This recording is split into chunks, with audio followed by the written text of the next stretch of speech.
mordicus que le planificateur, l'ordonnateur des massacres du 28 septembre, c'est le capitaine Dadis. Oui, j'ai suivi ça. Est-ce qu'on a besoin d'autres preuves aujourd'hui? Du tout, vu qu'il était le plus proche d'ailleurs. Très bien. Je passe. Il vous a parlé de baïonnettes intelligentes. Bon, ça, vous avez vaillamment répondu. Il y a également d'indiscipline, parce que l'objectif du collectif du président Dadi, c'est se focaliser sur l'indiscipline. Or, dans cette affaire, est-ce que après les massacres du 28 septembre, vous avez appris que des sanctions ont été infligées aux miliciens ou aux gardes présidentiels qui sont allés commettre ces massacres? Du tout. Dans ces conditions, est-ce qu'on peut parler d'indiscipline? Non, c'est une planification. Parce que si jamais ils avaient déserté pour aller faire leur sale besogne, ils pouvaient être sanctionnés après. Très bien. Ce qui n'a pas été fait. Si ce n'est pas lui qui avait donné des instructions fermes pour que ces massacres-là soient perpétrés au stade, est-ce qu'il n'aurait pas sévi contre ceux qui sont considérés comme les auteurs de ces massacres? Sévèrement. Est-ce que des contingents, comme vous l'avez dit, peuvent quitter la présidence, aller commettre ces massacres avec des armes lourdement armées, des miliciens, des soldats lourdement armés peuvent quitter le camp, aller commettre ces massacres sans que le premier responsable n'en soit informé? Impossible. Très bien. On vous a également reproché l'exiguïté d'une salle chez M. Thieboro et qui, selon l'un de ses avocats, ne pourrait pas contenir 54 personnes, n'est-ce pas? Oui. Est-ce que dans cette cellule dont il parle, est-ce que l'objectif était de garder ces victimes-là dans des bonnes conditions ou c'était de leur infliger des tortures? Loin de ça. Est-ce qu'un tortionnaire se préoccupe de l'état de santé ou des conditions physiques de sa proie? Du tout. Alors, donc on ne vient pas nous servir que 54 personnes ne pouvaient pas contenir dans une salle. Ensuite, toujours dans les remarques, on vous a... est-ce que vous n'avez pas senti de l'insensibilité dans certaines questions ici? Je suis même étonné par certains avocats et leur attitude. Parce qu'il faut être humain à un moment donné. Très bien. On vous a même reproché d'avoir déclaré être journaliste, d'avoir menti sur cette question pour sauver votre vie. Il n'était pas à ma place, il aurait dit plus que ça. Est-ce que vous savez qu'il a parlé d'autorité? Est-ce que un criminel, quelqu'un qui a une arme, qui s'apprête à vous exécuter, est-ce que vous considérez cette personne comme une autorité légitime? Non, pas du tout. Dans ces conditions, est-ce que vous êtes tenu de lui déclarer votre véritable identité? Tu cherches à te sauver. Alors, voilà. Donc, Monsieur le Président, je voudrais, en fait, ces petites remarques que je voulais faire avant de passer aux questions. Parce qu'il était important de nettoyer ce qui avait été savamment orchestré pour vous nuire. Monsieur Diallo, parlant justement du colonel Thieboro, est-ce que vous comprenez les efforts fournis par le colonel Thieboro pour empêcher la manifestation du 28 septembre, s'il n'était pas lui-même détaché dans le cadre du maintien de l'ordre? Ça ressemblait juste à un semblant. Est-ce que vous avez vu un autre ministre sur les lieux, à part le colonel Thieboro? Non, du tout. J'étais même étonné de le rencontrer là-bas. Très bien. Quand vous avez parlé de menaces, est-ce que vous savez que des centaines de personnes ont entendu les mêmes propos que vous? Bien sûr, je n'étais pas sûr. Alors, est-ce que si 2 ou 3 personnes viennent à cette barre dire qu'elles n'ont pas, elles, entendu, cela remet en cause votre version des faits ici? Ça dépend de l'angle d'écoute. Très bien. Ensuite, quand vous avez été arrêté, M. Diallo, on vous a conduit au QG du CNDD. Est-ce que cela ne recoupe pas les déclarations de Marcel à cette barre, le capitaine Marcel, qui consiste à dire qu'effectivement, c'est le président Dadis qui a planifié ces massacres? Mais bien sûr, sinon, ils nous auraient, nous qui avons été transportés là-bas, ils nous auraient fait descendre du camion en sécurité, en nous sécurisant. Ou alors, ils ne vous auraient pas du tout transféré au camp, parce que le camp n'est pas un lieu de détention légal, n'est-ce pas? Bien sûr. Est-ce que vous ne pensez pas que c'était pour aller présenter le trophée qu'ils avaient? C'est la raison pour laquelle on vous a conduit au siège du CNDD. Non, c'est-à-dire qu'à ce niveau, il y avait une organisation qui était là, ceux qui observaient et ceux qui exécutaient. Très bien. Parce que le comité d'accueil, c'était constitué de jeunes bérets rouges qui faisaient des gens ce qu'ils voulaient. Donc, il est impossible à cet instant, à l'époque, que le président Dadis ne soit pas informé de votre présence à cet endroit, oui ou non? Vraiment. Très bien. Et les officiers qui étaient à ce balcon, est-ce que vous ne pensez pas que tous ces officiers étaient dans la dynamique justement de procéder aux répressions au camp, au moment des faits? Ils étaient dans le même esprit. Très bien. On va encore revenir sur les geôles du colonel Thieboro, parce que le colonel Thieboro est intervenu au départ de cette affaire et c'est lui qui l'a clôturé également. Quand le matin, quand vous êtes arrivé, quand on vous a conduit chez le colonel Thieboro, vous avez parlé d'un comité d'accueil. Est-ce que ce comité d'accueil était composé des éléments de l'antidrogue ou c'est des éléments qui étaient à l'extérieur? À l'extérieur, c'est-à-dire? Est-ce que c'est les éléments du colonel Thieboro, les éléments antidrogue, qui composaient le comité d'accueil, qui recevaient les manifestants et qui leur infligeaient des coups et blessures? Pas eux exclusivement, il y avait un béret rouge, il y avait ces gens d'antidrogue et d'autres gendarmes. Très bien. Moi, ce que je voudrais savoir, au moment où on vous portait ces coups, est-ce que c'est au même moment, après avoir reçu les coups, que vous étiez arrêté, ou c'est après avoir été arrêté qu'on vous donnait les coups? Parce que vous avez parlé d'arrestement des personnes qui étaient transportées chez le colonel Thieboro. Il y avait une liste. Ok. C'est-à-dire quand ils nous ont mis en rangée assis, on t'appelle, on te fait appel, tu viens, on te demande ton nom, tu t'identifies, il y a quelqu'un parmi eux qui écrit manuellement.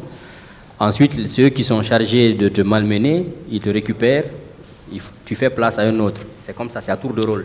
Donc, on vous enregistre d'abord. Après le premier passage au comité d'accueil, voilà.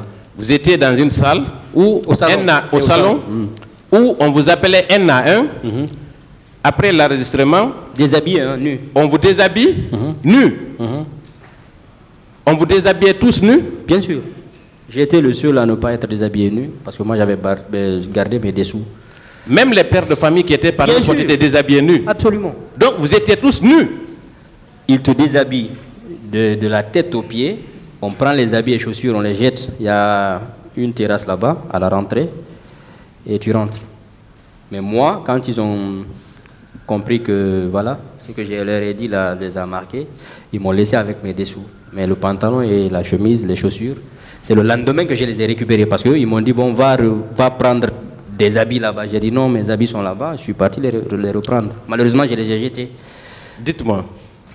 C'est après l'enregistrement qu'on te déshabille ou c'est avant? Non, on te déshabille avant. On te déshabille avant? Oui, avant. Donc tu viens t'asseoir en face d'un officier de police judiciaire nu? Oui. Ça, je suis catégorique là-dessus. Dans les services du colonel Thieboro? Oui. Les officiers qui travaillent au service antidrogue, commandés par le colonel Thieboro, vous déshabillez nu avant de vous identifier? D'autres viendront le confirmer. S'ils m'ont entendu aujourd'hui, parce que ça dépend de la personne, si tu as l'audace de venir, tu vas venir témoigner. Peut-être que d'autres après moi viendront. Donc, un officier qui a reçu une formation,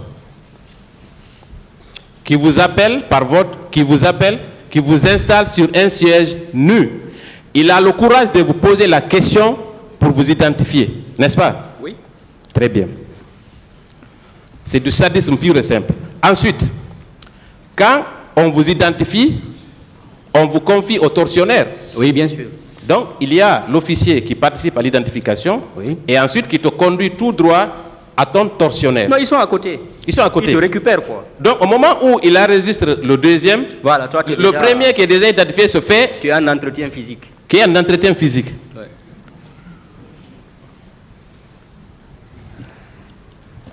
Très bien. Donc, après cette séance de torture, toutes ces personnes étaient toutes nues, ensemble, dans la même salle, pendant 24 heures, au moins, n'est-ce pas? Je vous dis que d'autres viendront le confirmer ici. Je suis catégorique là-dessus. Dites-moi, sur les tortures physiques. Est-ce qu'ils sont relayés ou c'est les mêmes qui torturaient? C'est les mêmes. Bon, ça dépend parce que une fois que d'autres font ce qu'ils veulent, déjà, tu es fatigué, il y a un autre groupe qui prend le relais, mais après tu peux revenir faire ce que tu veux. C'est au salon que ça se passait. Est-ce qu'il y avait des femmes parmi vous? Non, pas du tout. Mais est-ce que les enfants qui étaient venus avec vous ont été torturés aussi? Oui, bien sûr. Des enfants de 12 ans? Oui, de 12 ans, oui. Torturés comme des adultes dans les geôles du colonel Tchebourou. Ouais. Donc c'était devenu un centre de torture. Ça avait tout l'air. Très bien. Est-ce que, après ces tortures, ils ont apporté de la nourriture aux détenus? Moi, oui, bien sûr, parce que quand ils m'ont mis dans la cellule, il y a le chef de poste, le jeune qui est venu me dire: ah, écoute mon frère, est-ce que tu as mangé? J'ai dit non, je ne mange pas. Il dit non, si tu ne manges pas, tu sais ce qui t'attend, parce qu'on va te sortir encore pour te torturer. Hein. J'ai dit je ne mange pas. Ils ont apporté un plat avec de la sauce au poisson. J'ai pris 2 cuillerées, il est reparti avec. Moi, ils m'ont apporté à manger. Est-ce que les autres ont reçu de la nourriture, à votre avis? Non, je ne sais pas, parce que là, j'étais dans ma cellule. Est-ce qu'il y avait de l'eau dans cette salle? Non, non. Donc, en plus des tortures physiques, morales, il y a eu également privation de nourriture. Ouais. Très bien. Et vous avez parlé de l'arrivée du colonel Tchebourou. Attendez, avant l'arrivée du colonel Tchebourou, quelle était la fréquence? Est-ce que ces victimes-là ont été torturées une seule ou plusieurs fois? Non, au salon, c'est une seule fois parce que quand ils les ont enfermés, d'autres pleuraient. Et les enfants notamment, plus le monsieur qui saignait par le rectum, lui, ils l'ont sorti. Bon, les enfants, je le dis, s'il leur avait donné à manger, hein, ça je le rappelle. Oui, d'accord. Mais le monsieur qui saignait par le rectum, lui, ils l'ont sorti pour l'entretenir un peu, lui donner du thé, de l'eau chaude, parce qu'il était à jeun. Mais après, ce n'était que des pleurs, vu qu'ils étaient entassés. Oui. Les positions n'étaient pas agréables et puis c'était pas confortable. Donc, étant donné que cette salle était exiguë, donc les victimes étaient entassées les unes sur les autres. Ouais. Très bien. Et vous avez parlé de la visite du colonel Tchebourou, n'est-ce pas? Vous l'avez entendu? Oui, je l'ai entendu. Est-ce que son arrivée a changé la condition de détention de ces victimes? Non, non, du tout. Il est rentré, je l'ai entendu, ils sont montés. Après, il est redescendu. Mais quand il sortait là, je n'ai pas compris. C'est quand je suis sorti, j'ai dit, le colonel est arrivé parce que moi, mon intention, c'était d'aller le voir pour savoir est-ce qu'il pouvait vraiment m'aider à sortir. Mais on m'a dit, il est parti. J'ai dit, d'accord, ça va. Donc, quand bien même le colonel Tchebourou est arrivé, rien n'a changé en ce qui concerne les détenus, n'est-ce pas? Non, du tout. Très bien. Est-ce que, à votre avis, ces agents auraient pu agir, infliger toutes ces tortures à 54 personnes sans qu'ils n'aient reçu au moins l'approbation de leur chef hiérarchique? Est-ce que cela aurait été possible? C'est impossible parce qu'il y avait une organisation. L'organisation, c'était l'interrogatoire, la torture et puis la séquestration. Oui. Donc c'est une organisation qui est mise en place. La machine était en marche. de torture était très huilée, n'est-ce pas? Bien sûr. Tous les compartiments étaient respectés à la lettre, oui ou non? Bien sûr. Donc le colonel Tchebourou ne peut pas nier sa responsabilité dans la séquestration de ses victimes, oui ou non? À moins qu'ils ne soient animés d'une mauvaise foi. Très bien. On va quitter le colonel Tchebourou qui est cité à chaque passage d'une victime ici. Toute personne qui vient à cette barre parle du colonel Tchebourou. On va partir chez le colonel Pivi. On vous a reproché ici de n'avoir pas vu le colonel Tchebourou, que c'était des oui-dire. Mais, à votre avis, est-ce que les gendarmes qui vous ont mis en garde de ne pas quitter le camp sous peine d'être exécutés, ces gens-là plaisantaient? Est-ce que c'était une plaisanterie? Non, ils m'ont dit, il y avait un qui était assis, d'autres avaient... Bon, il y a un autre qui était sur le canapé, et il y a un lit Lipico qui était à côté, l'autre était couché. Ils m'ont dit, monsieur Diallo, vous êtes journaliste? J'ai dit oui. Ils m'ont dit, comme vous avez eu à constater au stade, vous avez vu ce qui s'est passé? J'ai dit oui. Bon, je boitais en ce moment, Parce que j'avais le téléphone dans mes chaussettes. Ils m'ont dit, ah, qu'est-ce qui vous est arrivé? Je leur ai dit, ah, c'est les bérets rouges qui m'ont entorcé le pied. Ils m'ont dit, ah, aujourd'hui le pays est dans l'obscurité. Vous avez vu ce que les bérets rouges ont fait? J'ai dit oui. Ils m'ont dit, ah, mais de toute façon, ils vont dire que c'est l'armée, mais vraiment, nous-mêmes, on a peur. J'ai dit, ah bon? J'ai dit, un gendarme, un officier supérieur de la gendarmerie qui a peur. Il dit oui, il dit parce que les PV et autres là, c'est en ce moment, il m'a dit, vous connaissez PV? J'ai dit, j'entends parler de lui. Il est en ville, il fait le ratissage, nous, on voudrait bien vous libérer. Mais si vous sortez avec votre teinte là, comme on m'oblige à le dire, avec votre teinte claire, à 500 mètres, vous êtes identifiable, il va vous descendre.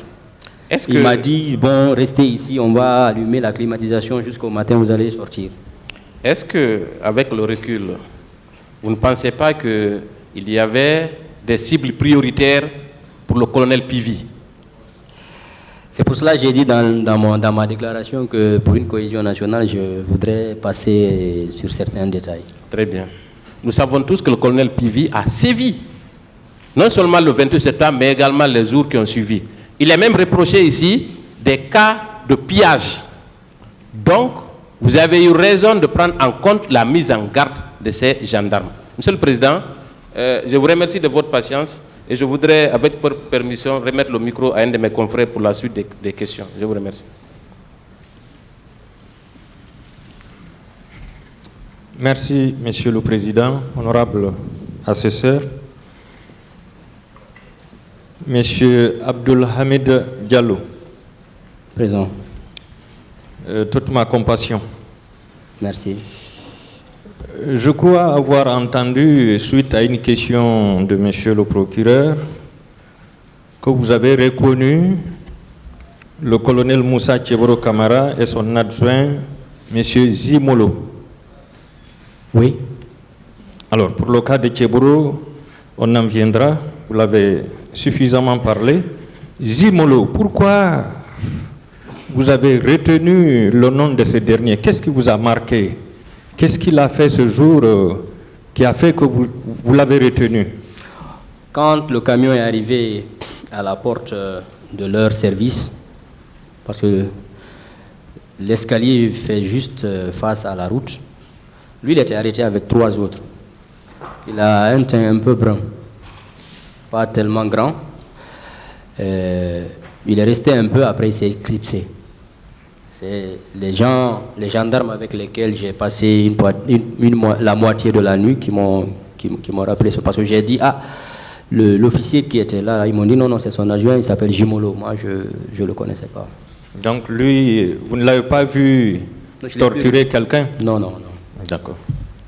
Mais lui, il était là-bas, il attendait quand on est arrivé.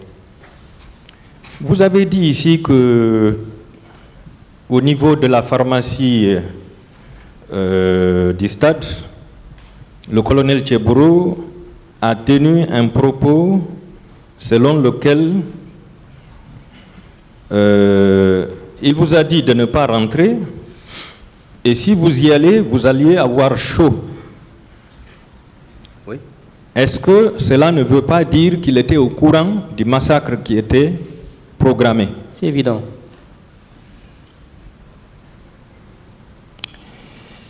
Vous avez dit également, sauf erreur de ma part, que ce sont des militaires en béret vert qui vous ont arrêté et qui vous ont conduit au camp. Oui. Donc cela veut dire que le 28 septembre, non seulement des bérets rouges, des gendarmes, des policiers, mais également des militaires en béret vert ont participé. Bien sûr. Tous ceux qui ont vécu les événements peuvent le reconnaître. Merci. Et arrivé au niveau du QG du CNDD, vous avez affirmé que c'est devant les officiers en béret rouge que les subordonnés frappaient les gens. À volonté. À volonté, tout en leur poignardant. Oui. D'accord. Alors, On vous a posé la question de savoir ici si vous aviez vu une vingtaine ou une trentaine de morts. Messieurs, asseyez-vous là où on vous indique. Messieurs, s'il vous plaît.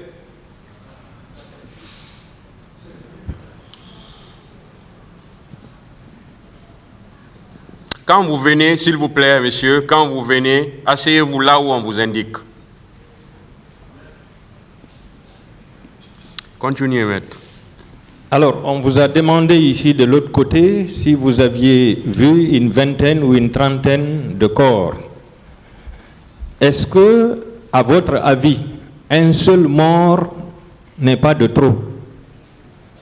Dans une république normale, ça n'est de trop. Vous ne pensez pas que la vie du Guinéen a été banalisée? Laminée. Laminée. Ouais. Merci. Alors, si le colonel Moussa Tchebro Kamara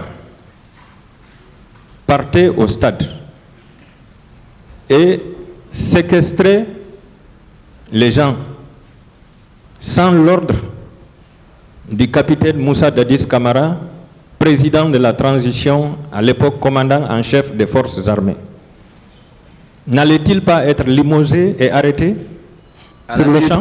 À la minute près. À la minute près.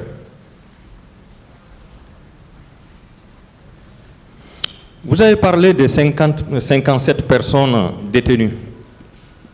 Alors, au niveau du QG,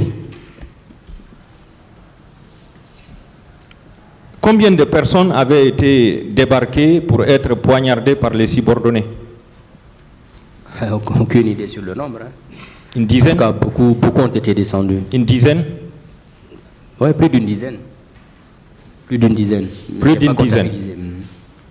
On a laissé beaucoup de personnes là-bas. Ça veut dire que vous pouviez faire 100 personnes arrêtées en direction du camp. Mais ce que vous devez retenir, c'est qu'on a trouvé des gens là-bas. Ce n'est pas parce que c'est seulement nous qui sommes venus qui avons subi ça. Je vous dis qu'on a trouvé des motos entassées et d'autres qui se lamentaient avec des blessures béantes, qui saignaient vraiment. Vous comprenez? Quand nous aussi on est arrivés, ceux qui ont eu la malchance d'être débarqués en premier, ils ont subi le même sort. Alors, ces personnes débarquées, elles ont été débarquées par les militaires qui les ont convoyées? Oui, quand le camion s'est stationné, ils ont ouvert la porte. Le comité d'accueil a ouvert la porte. Ils tiraient les gens par les chemises ou les t-shirts. Tu descends et puis voilà, on t'assène. Ils ont entouré le camion. D'accord. Voilà. Chacun prenait celui qu'il voulait. Mais, quand ils ont ouvert la porte, ceux qui ont la malchance de descendre en premier, là, c'est des gens, je ne sais pas s'ils ont survécu. Est-ce que cela ne veut pas dire que chacun devrait présenter un quota de personnes arrêtées et déportées au niveau du QG avant de les transporter dans les locaux du colonel Tchebro? C'était observé par les supérieurs qui étaient perchés sur les balcons, mais chacun voulait prouver sa loyauté. Chacun devait prouver sa loyauté? Oui. Envers le chef? Bien sûr. Merci. Alors, venons-en au niveau des locaux du colonel Moussa Tchebro Kamara. Vous avez dit qu'il y avait un comité d'accueil à ce niveau. Oui. Alors, la tasse de café chez le colonel là-bas était composée de quoi et quoi? C'est-à-dire? Le mot de bienvenue. Ah, ok. D'abord... Vous ne connaissez pas le café de la police? Là, c'est le café de la gendarmerie. Quand le camion a stationné, on est descendu. Là, ils ne se sont pas acharnés sur le camion. On est tous descendus. Ils nous ont dit de rentrer. Maintenant, à la rentrée, juste à la porte, il y a des gens qui avaient des caoutchoucs noirs et des matraques qui frappaient les gens. C'est en ce moment, ils m'ont frappé sur mon épaule. J'ai même les traces ici. Là, ça m'a vraiment fait mal. On est rentré. Ça, c'était le premier comité d'accueil. C'était le bonjour. Oui. Maintenant, quand on est rentré, ils ont commencé à déshabiller les gens. Ils nous ont tous déshabillés, mais moi, j'ai gardé mes dessous. Les autres ont été déshabillés nus. Ils nous ont fait asseoir en rang. Quand tu t'assois, tu fais comme ça. Les mains sur la tête pour être en évidence, quoi. Ils nous ont mis en 4 rangées. Les gendarmes, les supérieurs, les officiers supérieurs gendarmes étaient assis au fond de la salle. Le comité de torture était de part et d'autre. Maintenant, on t'appelle par un dit Ousmane, tu te lèves, tu t'identifies. Directement, un comité te récupère, ils te font ce qu'ils veulent. Et voilà, on t'amène dans la cellule. Mais moi, qu'est-ce qui m'a permis de vivre tout ça et de voir tout ça? C'est quand l'officier m'a dit, écoutez, messieurs, quand vous êtes journaliste, passez par là. Je suis resté derrière lui. Et tout le monde a subi le même sort devant moi. Vous avez eu la chance. J'ai eu la chance. Sinon, je n'aurais pas tout vécu. Vous comprenez? C'est quand je suis resté derrière leur table, les trois, que j'ai pu voir la scène qui se passait. Et là, tout a été fait devant moi. Est-ce que c'est possible que certains aient reçu des coups sur les parties génitales? J'ai vu un chef de famille saigner par le rectum. Saigner? Ouais. Il était à jeun. S'il m'entend, peut-être qu'il va se rappeler. S'il est en vie, en tout cas. C'est horrible. Alors, venons-en au niveau de l'indiscipline évoquée tout de suite par la défense. La question que je vous pose, si les auteurs de ce massacre avaient violé les consignes du commandant en chef des forces armées, est-ce qu'ils n'allaient pas les faire arrêter et juger pour indiscipline? Possible. C'était possible, non? Oui, possible. D'accord.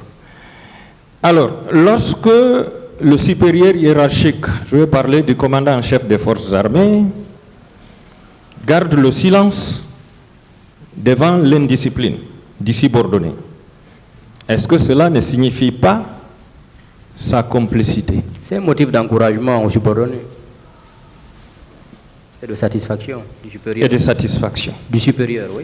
Est-ce que cela ne veut pas dire que le subordonné n'a fait que obéir à l'ordre qui lui a été donné? C'est évident. Merci.